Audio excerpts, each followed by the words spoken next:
আচ্ছা কোনছে আল্লাহ বড় না মানুষ বড়? ধরো গাদা, তুই কার হাতে কার জোড়া দেশ? কোড়ায় আল্লাহ আর কোড়ায় মানুষ। যেটা কবার কইছে ওইটা কন।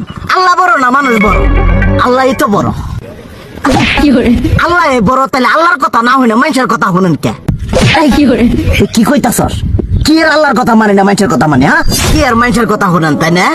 আমনে যে ওই দিনকে ডায়াবেটিসের রোগ নিয়ে যে হাসপাতালে গেলেন, ডাক্তার আপনার কত কিছু খাবার না করলো, সব কিছু না খাই এখন চলতেছেন।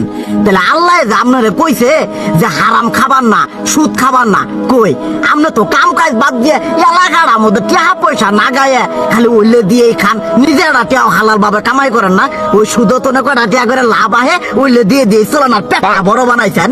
শুনেন একটা কথা কই, হারামের কোনোদিন আরাম নাই। হালাল পথে রুজি রোজগার করেন, প্রয়োজনে এড়া বেলা কম খায়েন, তাও শরীর পিণ্ডও ভালো থাকবো, কোনো রোগ বেদও হবো না, আরামও পাবেন, আল্লাহও খুশি থাকবো। তুই আমার এইভাবে বুঝাবি আগে কইলি না কে? আসলে এই বিষয়টা তো আমি কখনো মাথায় এইভাবে নিইনি যে আমাদের কখনো ডাক্তার নিষেধ করলে ঠিকই আমরা নিষেধ মানি, কিন্তু উপর আল্লাহ যে কত কিছু নিষেধ করে দিয়ে সেটা মানি না।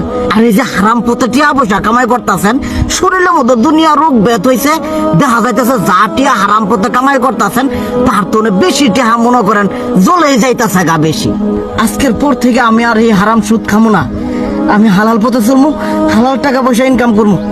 এতে করে যদি একবেলা কমও খাইতে হয় তবুও খামো, তবু আমি আর এই হারাম পথে চলবো না। আচ্ছা ঠিক আছে।